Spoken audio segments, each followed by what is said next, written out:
என்னடா கதை கொஞ்சம் பாசிட்டிவாக போகிற மாதிரி இருக்குது. முத்துவுக்கும் மீனாவுக்கும் நல்லதாக மாற்றி மாற்றி நடந்துக்கிட்டு இருக்கு. இதில் இந்த பக்கம் வந்து பார்த்திங்க அப்படின்னா மனோஜுக்கு ஆப்புகள்லாம் கிடைக்குது அப்படின்னு சொல்லி பார்த்தா கதையில் இன்னும் பல திருப்பங்கள்லாம் கொண்டு வர ஆரம்பிக்கிறாங்க. அதில் முக்கியமான திருப்பம் என்னென்னு வந்து பார்த்திங்க அப்படின்னா, இன்றைக்கி மனோஜ் நகையெல்லாம் கொண்டு வந்து போட்டார்ல அவங்க மனைவிக்காக வந்து தாலி செயின் டபக்குன்னு கொண்டு வந்துட்டார். இவர் ஆக்சுவலாக கம்பெனி ஆரம்பித்தார். கம்பெனி வந்து ஒன்றும் ஒழுங்காக இன்னும் போகலை. அதுக்குள்ளே 4 லட்ச ரூபா நஷ்டமாக வேறு போச்சு.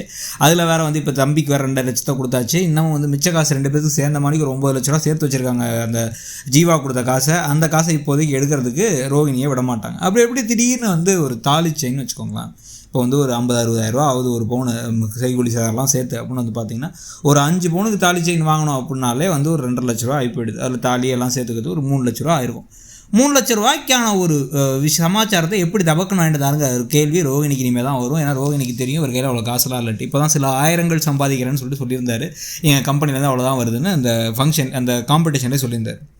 அப்போ அவருடைய கிரெடிட் கார்டில் 10 லட்ச ரூபா லிமிட் கொடுத்தாங்கல்ல, அதை தேய்ச்சி விட்ருக்காரு. அதை தேய்ச்சி அதை இஎம்ஐயாக மாற்றலாம்னு நினச்சிருக்காரு. ஆனால் தங்கத்துக்கு இஎம்ஐ இருக்காதுங்கிறது தான் எனக்கு தெரிந்த வரை கிரெடிட் கார்டு யூசேஜில் அப்படிலாம் இருக்காதுன்னு தான் நினைக்கிறேன். ஸோ அப்படி இல்லை அப்படின்னா இப்போ என்ன ஆகும், இவர் கிரெடிட் இஎம்ஐ இருக்குதுன்னு நினைக்க தங்கத்துக்கு கிடையாதுன்னு சொல்ல திடீர்னு 3 லட்ச ரூபா காசுனா எங்கேருந்து கொடுப்பாங்க? அப்போ என்ன பண்ணுறதுன்னு தெரியாமல் முத்து மீனாட்ட வந்து ஏதாவது திருடலாமா, முத்து மீன் அந்த 1 லட்ச ரூபா வாங்கிட்டு இருந்தாங்கல்ல அதுலேருந்து கேட்கலாமா, இல்லை வந்து என்ன பண்ணலாம், இல்லை நம்ம வச்சிருக்க 9 லட்சம் எடுக்கலாமாங்கிற கேள்விகள்லாம் வர ஆரம்பிக்கும்.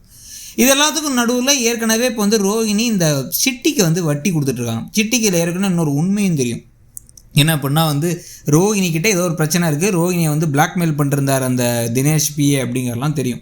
இப்போ இந்த சமயத்தில் சிட்டியை அவமானப்படுத்துகிற வேலையில் முத்து வேறு எடுத்து இறங்க போகிறாரு. ஏன்னா சிட்டி யார்கிட்டையோ வட்டி வசூலிக்க ஒருத்திட்ட போக அதே ஆளை கிளையண்ட்டாக கொண்டு போய் வந்து இப்போ முத்து இறக்கி விட்டுட்டு அவர் வீட்டுக்குள்ளே போய் என்னடா பிச்சை எடுக்க போறியா அப்படிங்கிற மாதிரி கிண்டல் பண்ணி திட்டி அங்கே இருக்க ஆட்களை அடித்து இவங்க மேலே இருக்க பயத்தே போக்கணுன்னு சிட்டிக்கு பெரிய அவமானம் ஆகிட போகுது. நம்ம இவன் வழியில் குறுக்க போவானான்னு பார்த்தாலும் இவன் நம்ம வழியில் குறுக்க வரானே அப்படின்ட்டு.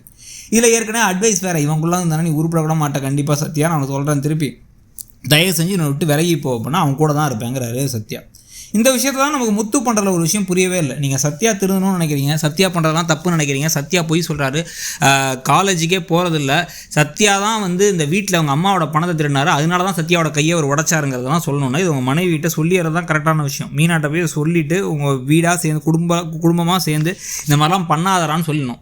தேவையில்லாமல் அதை வந்து மறைச்சி ஒரு பிரச்சனையை கிளப்புறது. இப்போ வந்து ரோகிணிக்கு ஆப்பு வர மாதிரி இந்த கடுப்போட கோபத்தோட சிட்டி வந்து ஒன்று முத்து மீனாவை பழிவாங்குது, இல்லைனா ரோகிணியை மிரட்டி ரோகிணி மூலமாக ஏதாச்சும் வந்து முத்து மீனாவோட வாழ்க்கையில் ஒரு பெரிய இடியை கொண்டு கொடுக்குறது, அவங்க அந்த வீடு கட்டுறதுக்கான பிளானை மொத்தமாக கெடுத்து விடுறது. ஏன்னா வந்து இது ஏற்கனவே ஷூட்டிங்காக வாடகைக்கு எடுத்துருக்க வீடு, அந்த வீட்டுக்கு மேலே யாரும் ரூம் கட்டுறதுக்குலாம் அலோவ் பண்ண போகிறதில்ல. ஸோ அந்த கதையில் எவ்வளோ காசு சேர்த்தாலும் அந்த ரூமை கட்ட போகிறதில்ல.